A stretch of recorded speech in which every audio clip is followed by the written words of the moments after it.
വിഴിഞ്ഞം അദാനി പോർട്സിൽ 49% ഓഹരി, അതായത് 13,000 കോടി രൂപ നിക്ഷേപിച്ചാണ് MSC കമ്പനി ഓഹരി ഉടമകളാകുന്നത്. ഇത് നിസ്സാര കാര്യമല്ല. ലോകത്തെ ഏറ്റവും വലിയ ചരക്ക് കപ്പൽ കമ്പനിയാണ് മെഡിറ്ററേനിയൻ ഷിപ്പിംഗ് കമ്പനി. അവരാണ് വിഴിഞ്ഞത്ത് നങ്കൂരമിടുന്നത്.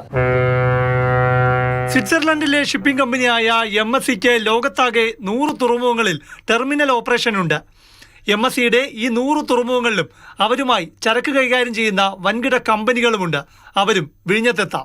അതിന് തുറമുഖ നിർമ്മാണത്തിന് പങ്കാളിയായ സംസ്ഥാന സർക്കാരിന്റെ ഇടപെടൽ അത്യാവശ്യമാണ്. കേരള ഗവൺമെന്റോ അദാനി ഗ്രൂപ്പോ ഇനി വോളിയം എവിടെ നിന്ന് കിട്ടുമെന്ന് പറഞ്ഞ് അന്വേഷിച്ച് അതിന്റെ തലവേദനയ്ക്ക് വേണ്ടി പോകണ്ട, മറ്റു കാര്യങ്ങൾ അന്വേഷിക്കാം.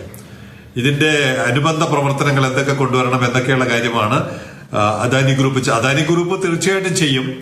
പക്ഷേ കേരള ഗവൺമെന്റ് ചെയ്യേണ്ടത് ലാൻഡ് സൈഡിൽ ഉണ്ടാക്കേണ്ട ഇമ്പാക്ട് തൊഴിലവസരങ്ങളായി, ബിസിനസ്സായി അത് മാറ്റണമെങ്കിൽ ഒരുപാട് അനുബന്ധ പ്രവർത്തനങ്ങൾ നമ്മൾ നടത്തണം. ചരക്ക് കപ്പൽ രംഗത്തെ ഭീമന്മാരായ MSC തന്നെ വിഴിഞ്ഞം തുറമുഖത്തിന്റെ പ്രധാന ഉടമകളിൽ ഒരാളാകുമ്പോൾ വിഴിഞ്ഞം തുറമുഖത്തിന്റെ വികസനവും ചരക്ക് കച്ചവടവും വേഗത്തിലാകും. കാരണം ആദ്യ വർഷം അദാനി പോർട്സ് വിഴിഞ്ഞം തുറമുഖം കൈകാര്യം ചെയ്തപ്പോൾ ലക്ഷ്യമിട്ടത് 4.5 ലക്ഷം കണ്ടെയ്നർ നീക്കമായിരുന്നു. പക്ഷേ MSCയുടെ കപ്പലുകൾ വിഴിഞ്ഞത്തേക്ക് കുതിച്ചപ്പോൾ 4.5 ലക്ഷത്തിന്റെ സ്ഥാനത്ത് 13 ലക്ഷത്തോളം കണ്ടെയ്നറുകളുടെ കയറ്റിറക്ക് വിഴിഞ്ഞം തുറമുഖം കൈകാര്യം ചെയ്തു.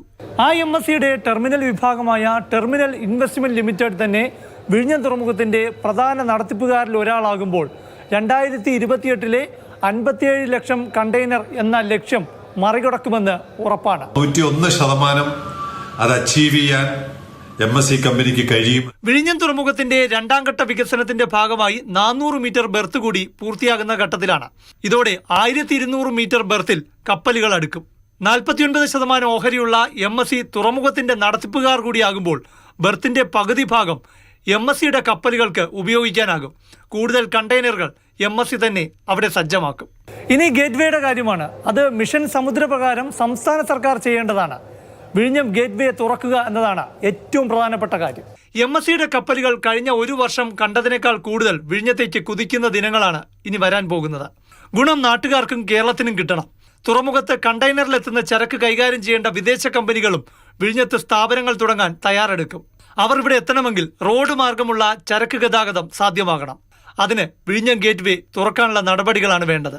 കാരണം തെക്കൻ തമിഴ്നാട്ടിലെ വ്യവസായ പാർക്കുകളിൽ ചേക്കേറുന്ന വിദേശ കമ്പനികളടക്കം ആശ്രയിക്കാൻ ഒരുങ്ങുന്നത് വിഴിഞ്ഞം തുറമുഖത്തെയാണ്. അതിന് VD സതീശൻ സർക്കാരിന്റെ വാക്ക് മാത്രം പോരാ, പ്രവൃത്തിയും വേണം. MSCയെ സംബന്ധിച്ചിടത്തോളം കൊളംബോ, ദുബായ് തുറമുഖങ്ങളെക്കാൾ ഓഹരി പങ്കാളിത്തത്തിൽ താല്പര്യം വിഴിഞ്ഞം തുറമുഖത്തിലാകും. കാരണം വിശാലമായ ഇന്ത്യൻ വിപണിയിൽ നിന്ന് ട്രാൻസ്ഷിപ്മെന്റ് സാധ്യമാകുന്ന ഒരേ ഒരു തുറമുഖം വിഴിഞ്ഞമാണ്. പ്രശാന്ത് കൃഷ്ണ, മാതൃഭൂമി ന്യൂസ്, തിരുവനന്തപുരം.